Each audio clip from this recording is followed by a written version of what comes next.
Welcome to the PIO Podcast, a place for everything public information related for police, fire, EMS, and local governments. It was a good learning experience for a lot of us that social media is not real life.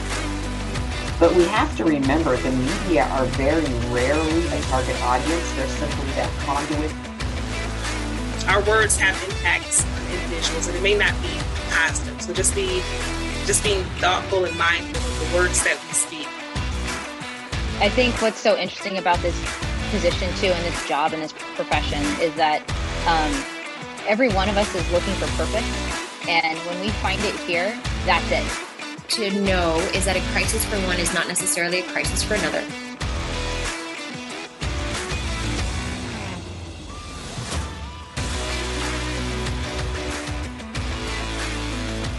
Hey everybody, just wanted to get on here real quick and ask everybody if they enjoyed our content, if they've listened to us, if they want to keep us going, to help support the show. And you can do that by going down to the bottom of the show notes of today's episode and clicking the link and giving us a sponsorship or even just a one-time donation. That'll really help us keep this podcast going and keep us giving you new content. Thanks, everybody. Enjoy today's episode.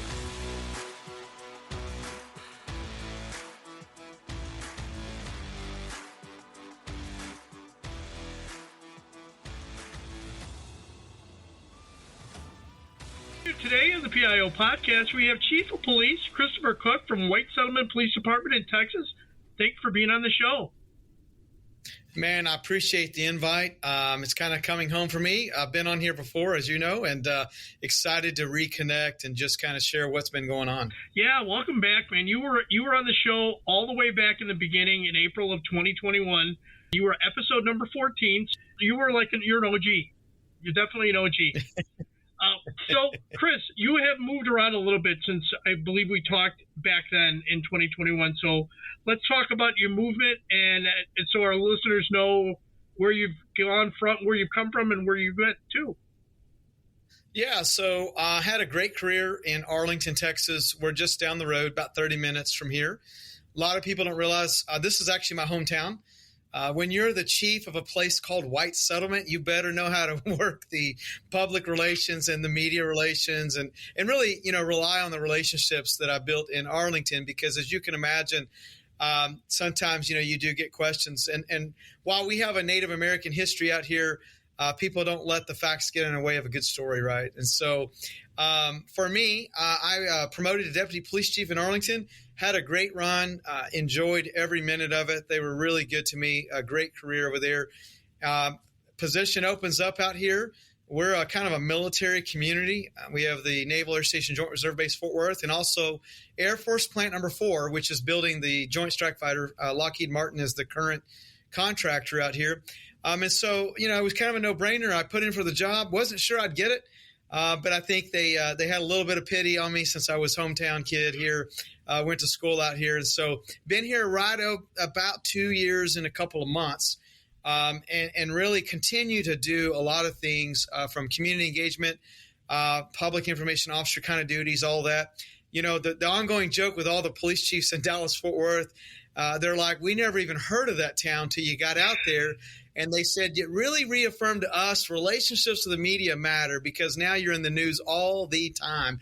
And so, just been having a lot of fun. And we've got a great team here, about 55 personnel that's assigned to the department. So much smaller, again, population around 20,000 or so, but super excited to be here today. Outstanding. So, Chief, the whole reason you're on the show today is you approached me about this topic, and so let's get into it. You wrote a book. It's called The Art of Strategic Communication. Why did you write it? Yeah, real excited to be a guest here.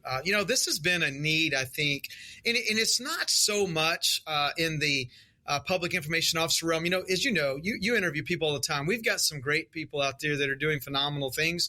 They know they can run circles around me.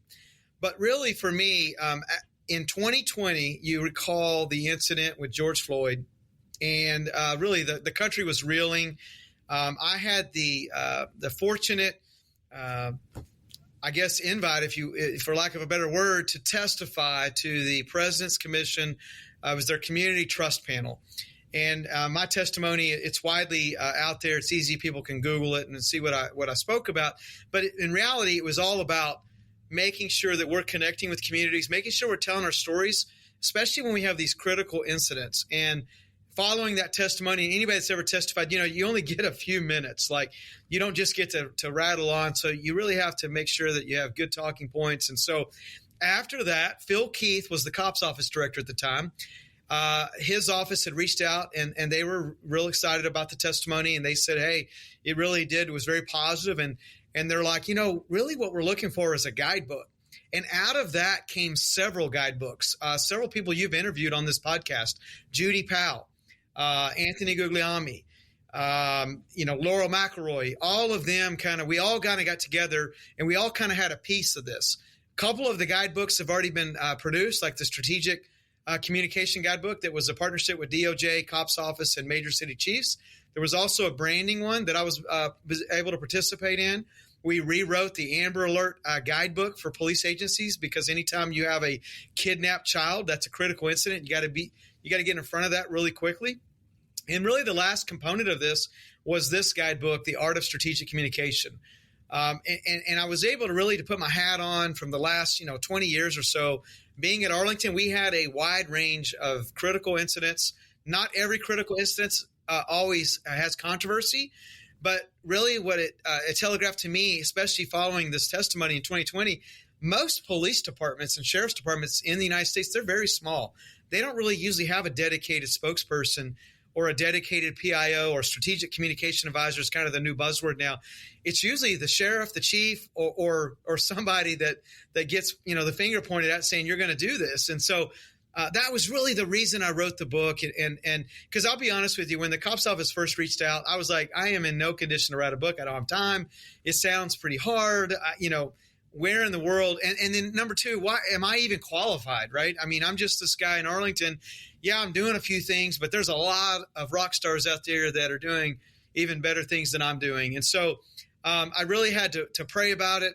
And every time I turned around, there was something about the book that was still there. And so I just put pen to paper and found a publisher that they've worked with before.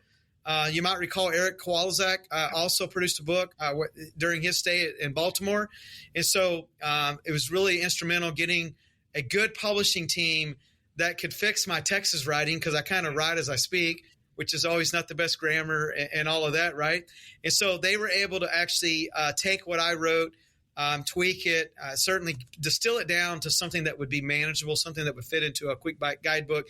And the purpose of the book is just to tell our story. That is everybody asked me, what's the purpose? I was interviewed by some media last week. It's to do a better job at telling our story. Because if we don't tell our story, nobody knows what we're doing. And certainly that sometimes also includes when we have big things that happen, we need to be in front of it.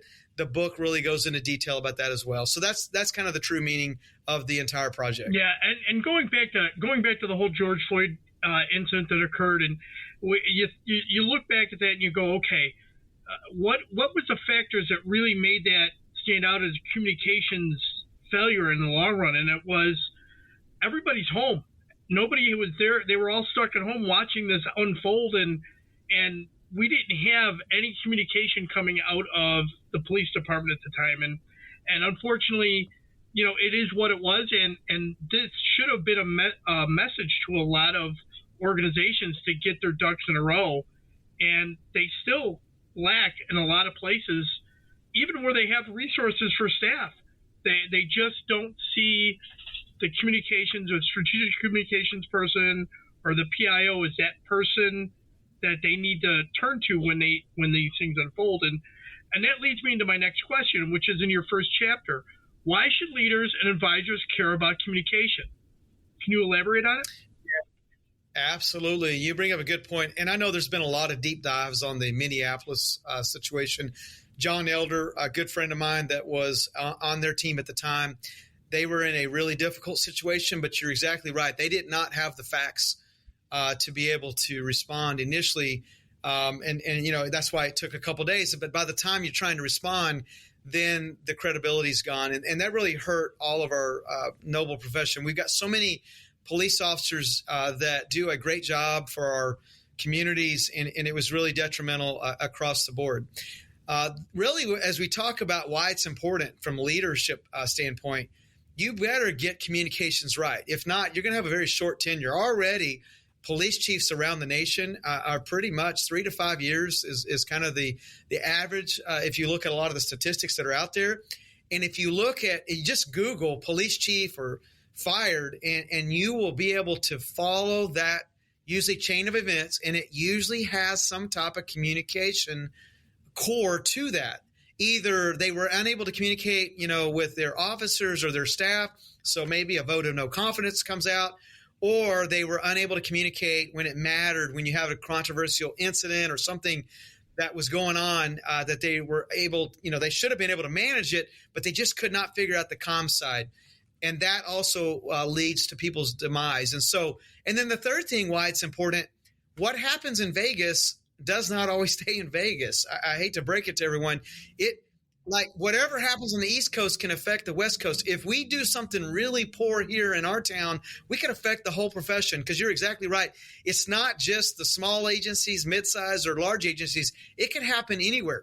We have seen time and time again large agencies that have an entire team that they should be able to understand this stuff that struggle. I've seen small agencies that have no PIOs that have done well. I've also seen where they struggle from time to time. And so really, hopefully, by putting that in the front part of the book, that's really the why. The first 2 chapters is all about the why does this matter to you, and why should you have a PIO? Even if you can't afford to pay somebody full time, maybe you have somebody that's already on your team that they become, that's an ancillary duty, and why they should be a direct report to you as a leader, why they should be the extension of you, and you've got to invest in them. You've got to send them to training. You've got to make sure that they can network, because there's no shame in raising your right hand saying, hey, I need some help. I've done that throughout my whole career on some of the most difficult cases I ever responded to in Arlington, where I've reached out to agencies across the country. And it's because of this network that you provide here. It's because of the network that you achieve when you go to training conferences and getting to know people. And so that's really the why, and that's what the first 2 chapters are devoted to. Outstanding. So in chapter 3, you talk about managing traditional media. How do we manage a media? I mean, sometimes they don't even make sense sometimes on themselves. And the term media nowadays is so broad, because it could be an internet blogger, it could be a podcaster for all we know nowadays. Let's take a quick break. Roe is dead. Supreme Court has delivered another blow to the Voting Rights Act. Despite growing dangers from climate change, tonight the U.S. Supreme Court curbing the government's power to fight it. The makeup of the Supreme Court, the decisions they have already handed down, and the cases they are hearing this year are not coincidental. So what is next? What can we expect from this chaos court and the networks at work to serve them up cases that will expedite their agenda? We'll seek to answer those questions, examining issues at the heart of the cases the court is currently deciding. Follow Grave Injustice wherever you get your podcasts. We're releasing episodes every Thursday throughout the season. Yeah, it's really a misnomer, because to be quite honest, you're never really going to manage the media. The media will do what the media does. Hopefully you have a good relationship, and that your expectation is that when stories are conducted, that they're done in a fair manner, that you are able. So, because once you get to the point where you have that positive rapport with media, it doesn't frighten me if it's a negative story. It's okay. I know that I'll work with them. I'll get them the facts they need, and I'll certainly try to position our agency in the best possible light. Sometimes that means we just have to acknowledge, hey, we made a mistake. This is what we're doing to prevent it from happening again. And this is the accountability piece that goes along with that. So when I talk about managing the media, it's really more about the way you manage your organization as you interact with the media. Because many leaders will tell me, well, I don't do anything with the media. I don't like the media. I don't trust the media, or whatever the case may be. That is the worst kind of opinion that you can have as a leader, because that does not stop stories. No comment ever stopped a story. Very famous quote from John Miller, who now works at CNN, retired from NYPD. Just because you stick your head in the sand and pretend like nothing's going on, that doesn't mean that things will not still permeate and stories will run. And so from that chapter, and that's probably one of the longest chapters in the book, really we talk about getting out of your comfort zone, going to newsrooms, visiting them, forming the relationship, holding media mixers. I really try to show the side of the media that, hey, they're not all that bad, because they're really not. They have a job to do. And I would much rather live in the United States of America, where we have a free press, versus some communist country that controls the messaging and narrative. And so once I'm able to kind of change that paradigm and that mindset, then the media will absolutely be viewed as an ally versus a foe. A funny little sidebar. I got a text message. Actually, it was a LinkedIn message. I don't even know this individual. I'll withhold his name, but he's a reporter in Southern California. And on launch day, he sends me a message, hey, bought the Kindle version. And he's like, holy moly, this is fantastic. I wish that people could see us as really what we are designed to do from a societal standpoint, in just that we're telling stories. Not to say that there's, every reporter is perfect or every reporter is good, just like not every officer always upholds their values or upholds their principles as well. But what the message he was trying to send is that so many times when he goes to an agency in Southern California, the law enforcement agency is just non-responsive, or they just refuse to even, answer an email or answer the call or whatever the case may be. And so he really appreciated the way really that chapter was presented, because it really showcases, hey, in America, this is important, because the stories are going to run regardless of whether we participate or not. I don't know about you, Robert, but I would rather be in an advantageous position where at least I'm giving our side of the story with the facts, whether that's video release, whatever, because then the story has more balance to it as we move forward. I agree. And a reporter here in Chicago that I'm friends with, years ago when I had introduced my daughter to him as a part of a journalism thing, and he said, we're the mirrors of the world. That's our job, is just to mirror what's going on in the world. And what better way to do it from the law enforcement end of it is provide our story to them so that they can project it out to the community. So, yeah, I completely agree with you, Chief. Let's talk about a couple other things that you have in here. Branding, reputation, and image management. Why is it so important to manage these issues? Yeah, we're all going to stumble. We hire human beings in law enforcement. They're definitely fallible. I'm one of them. I've made many mistakes over my career. And so there are times where you're going to have officer misconduct. There are times you're going to respond to an incident and you don't manage it to the satisfaction of either the community or, there's missteps along the way, which causes you to take a hit to your reputation. I would challenge anybody that's watching the podcast, think about all the agencies around you. You probably have some agencies that that are very competent, very professional, and do the right thing. And then there's probably a few, without naming names, where you're like, well, there's a little slippage there. Maybe they could do a little bit better job at telling their story. Because when we tell our story, if we're doing it the right way, we're going to add to that trust bank. The whole premise behind community engagement and media relations is to enhance trust. I mean, every police chief, every sheriff, every commissioner will tell you that. That's really the end game, is to elevate trust. Well, the whole deal with branding and reputation management, number one, we got to know what the community's saying about us. So you've got to monitor that. Number two, when there are people that are attacking our brand, and there will be, and some have a legitimate concern and gripe sometimes, and then there are others that just, there's hatred out there. There's a lot of misinformation that exists, especially on social media. But we have to be part of that conversation, because that will affect our brand. And so that's why it's so important. I spent a lot of time talking about everything that you do, from video production to, if you decide you're going to use a podcast, we have a podcast here at our department. Anything that you're doing to build that brand, to reinforce your values, because everything that you do, your social media strategy, everything that you produce should orient themselves and align with your organizational goals and values. If they don't, then you need to probably check in with your strategic comms plan and decide, okay, how do we tweak that? Because, you don't want to send mixed signals. Too many times we have a controversial incident, and a lot of times it does have to do with force, and our brands take a hit. And so if we're not really dialed in and pushing the edge of the envelope to make sure that we're producing great content to build that trust, then when you take that trust withdrawal, you got to make sure there's still something in the bank there, right? And so that's why I spent a lot of time in the book just talking about that. And there is some great people across the profession from coast to coast that are doing phenomenal things that enhance reputational management, that are really building an army. I call it an army of advocates for your police agency. That's really when you're really hitting on all cylinders when everyone on social media is taking up for your brand whenever someone's trying to take a shot at you. And now, a word from our sponsor. In today's climate, you need to be able to communicate, whether you're communicating to those you serve, your peers, or your constituents. Whether you're looking for professional development or to work with a professional, John Guilfoyle Public Relations has you covered. From crisis communications to website development, visit our website at jgpr.net or call us directly at 617-993-0003 to get started today.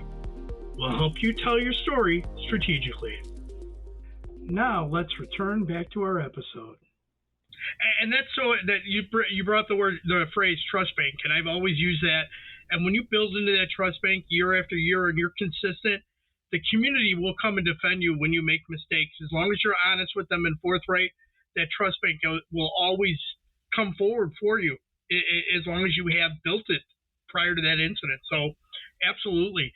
Chief, I want to jump over, instead of talking about visual and audio storytelling, I want to talk about navigating crisis and critical incidents. I think that's such a thing right now. I just saw an article out of Ontario where a police department had a critical incident, use of force, that was used against someone, and they said that they don't have the ability to redact video. And so they're not going to release the video. That's not a really good response to having a critical incident. No, I think people will see through that. I'm not sure of the case you're speaking about, but let's just face it. We even had a similar incident in our region where the video was very slow to come out, and it was like a death of 1,000 cuts for the whole profession in North Texas, because when you're slow to release, and I get it. Look, I'm not advocating you release video prematurely before we have statements in, and I certainly don't want to derail the criminal or administrative investigation. But the longer that you sit on it, the more hit that you're going to take to your trust bank, because people will make the assumption, some, not all, that there's something there, right, that we don't want out, or you're hiding something, or, you've got this public relations kind of spin, which is really a negative kind of aspect to allege against our agencies. And so when, as I kind of talk about critical incidents, because we're going to all have them. And again, not every critical incident always has controversy. Some do, some do not. But there's an information zone in there. I call it the danger zone. From the time that the officers get on scene to figure out what's going on, before we brief the community, brief the media, there's a vacuum there that everybody else is going to fill that information void, right? Sometimes you have people that claim to be experts, and we know time and time again, a lot of community people want their 5 minutes of fame, and they'll make stuff up saying that they saw the officer do this or that, or they saw this incident unfold this way, when in reality they weren't even there, right? And so it's really important to try to get ahead of that. Almost every critical incident follows the same trajectory.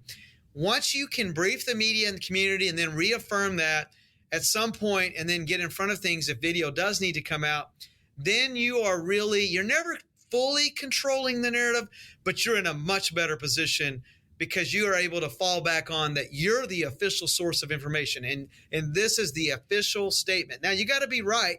You can't put out misinformation yourself, and I know sometimes we make mistakes, and I love how Judy Powell always says narratives are like concrete. Once they are kind of out there, they're really hard to change. And so God forbid, when a law enforcement agency puts out something that's not correct, then you got to correct it, right? There's a hit there because people are like, you're a professional. How could you not have the correct information? I'll give you another example that I just saw, and I won't name the agency. It was very recent. There was an officer-involved shooting, and the reporter asked the question of the PIO, and I felt so bad. They said, hey, did you watch the video, the body-worn camera footage? Because you could tell the PIO was struggling a little bit on exactly explaining what happened. And she actually said no. And I about fell out of my chair because like we've been trying to talk about this for years, that never, ever give a statement, especially an officer involved shooting, if you have not reviewed that footage. You have to, because what happens if the footage is not good, right? What happens if you're not on the high ground after you watch the video, but then you've just given this fact set that ends up having to change? And so it's really important. We talk about that in those chapters there about critical incident management. There's also some checklists, that we did with PERF years ago. And so really trying to help out, because your small agencies, keep in mind, they're not dealing with a lot of these critical incidents or crises on a frequent basis. So it's a good way they can flip to that chapter and kind of, eyeball. These are some things to be thinking about when they're dealing with those types of situations. So, Chief, what is the importance of visual and audio storytelling just in the day-to-day operation of the police department?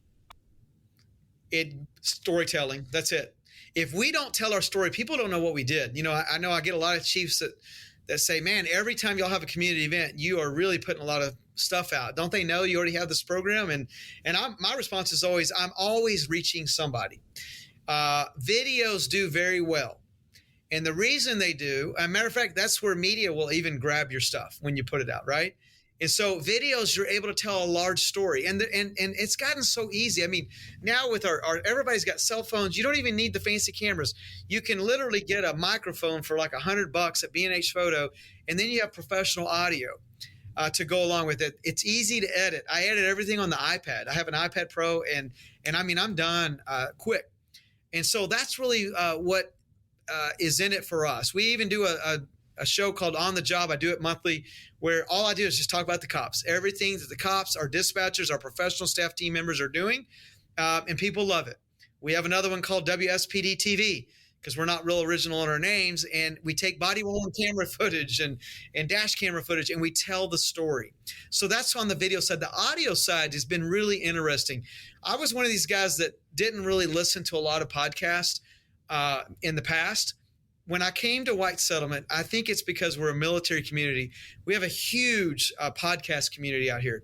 And so I started, figuring out how to do it. A good friend of mine, Daniel Cesney, he's the chief in Grand Prairie, had told me that they've seen a lot of success with their podcast. And so, next thing I know, I'm talking to Buzzsprout. I got a hosting service, got a little sound, a mixer or whatever to record it. And then bam, we're netting sometimes multiple thousands of views, more views on a podcast than I am on videos, right? On YouTube. And so it's been really good. And here's the takeaway. A lot of people that I run into community events, they'll say, hey, I love your podcast. I love the WSPD briefing room.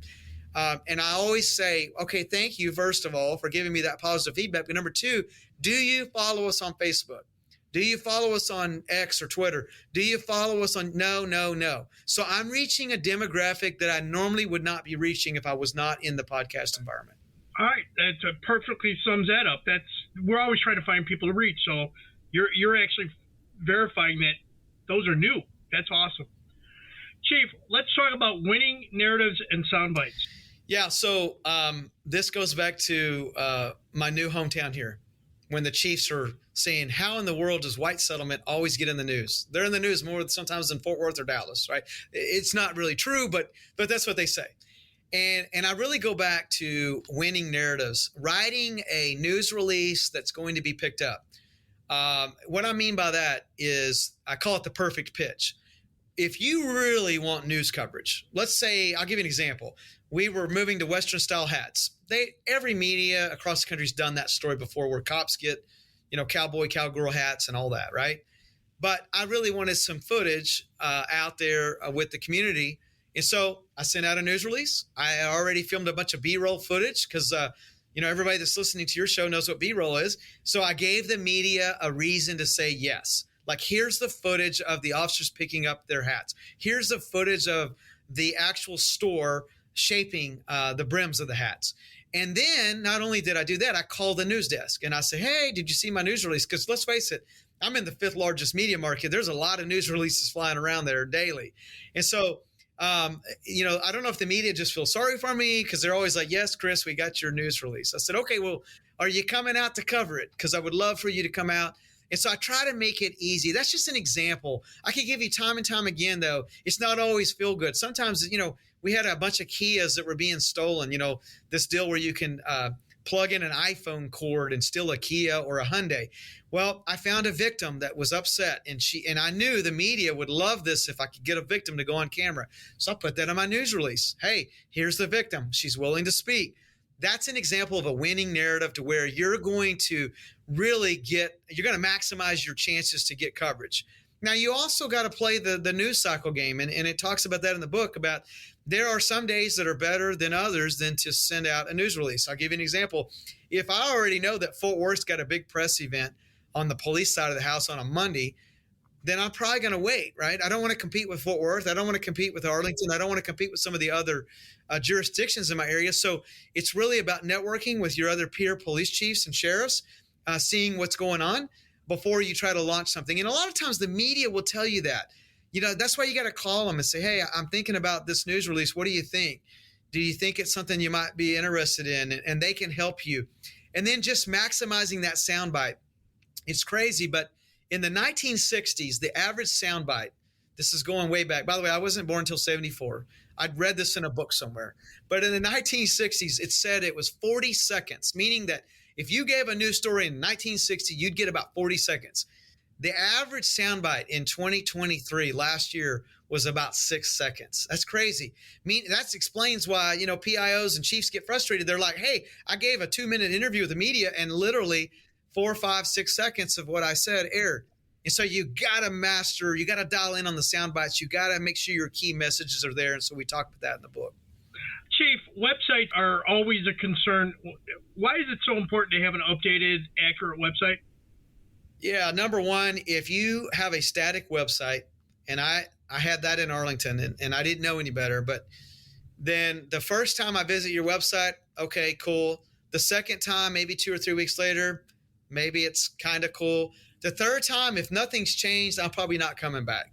So you really got to make sure that you're putting out your news releases. You got to also, don't be bashful. If something's doing great on social media, put that in your news corner on your website.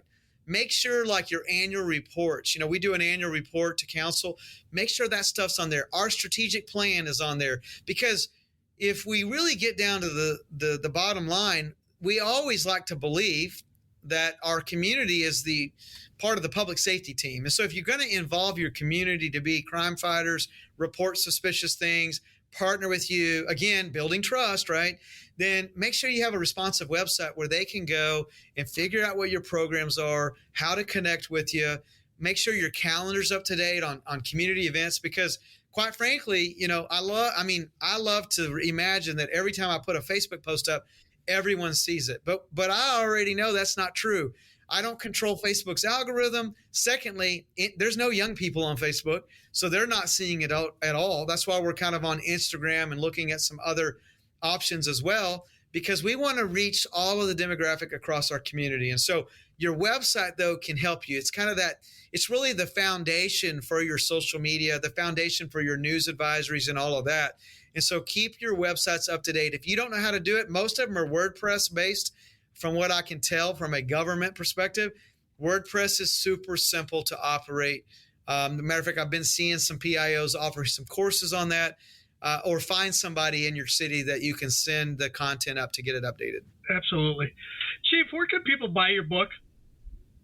Yeah, number one is obviously Amazon. That's where, if you go to Amazon.com, you can either search me by name as an author or the Art of Strategic Communication. You can also go to policepio.com or sheriffpio.com, and then it'll link into Amazon. It's also technically online, like at Barnes & Noble, other online booksellers as well, thrift books.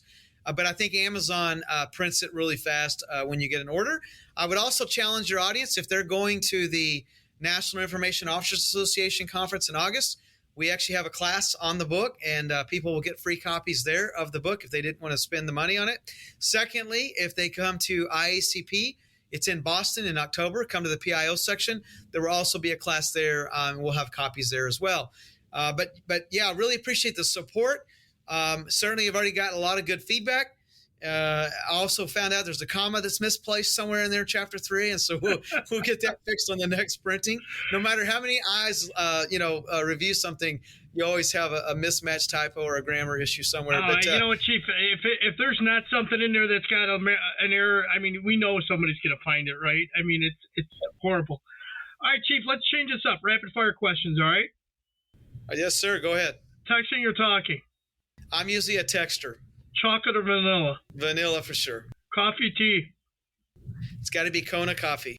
Adult drink of choice? Probably Dr. Pepper. I am laying off the alcohol. Superpower, if you could have one, what would it be? I'd love to be a mind reader. I think that would help my agency out. Ask permission or beg for forgiveness? I usually beg for forgiveness because that allows me to be intuitive and get things done. Place you'd most want to travel to? It's got to be Hawaii. 3 times a year is where we go. Outstanding. If you could have coffee with any living or dead historical figure, who would it be? Probably be President Ronald Reagan. I really think that he was able to unite the country. Thank you. Chris, final thoughts. What key points will our listeners get out of your book if they buy it? Yeah, number one, it's a great resource guide. Sometimes when we're in the thick of things, when things are really bad, let's say we have an internal issue, it's nice to have a reference just to kind of go and try to thumb through that and find just some advice. Another thing, and I think this has been out of all the feedback I've received, and this book has already been sent to 2,700 police chiefs in Texas. They love the first couple of chapters where, I think it's chapter 1, we talk about the ACE principle. They're like, hey, I don't even need to read the book any further. What the ACE principle is A stands for assess the situation. So let's say you got a media inquiry that comes your way. You assess it, right? The C stands for choose a path or plan. And then the E is you execute. You got to do what you say you're going to do. And then we always have time to evaluate typically. So if we need to retweak it. So I think there's a lot to get out of the book. Hopefully, again, this is not about egos or anything like that. You certainly don't make any money off really selling books. It's really about bettering our profession. And again, a lot of great work out there. And so I appreciate the feedback and support. Thank you, Chief. And how can people best reach out to you if they want to connect or follow up?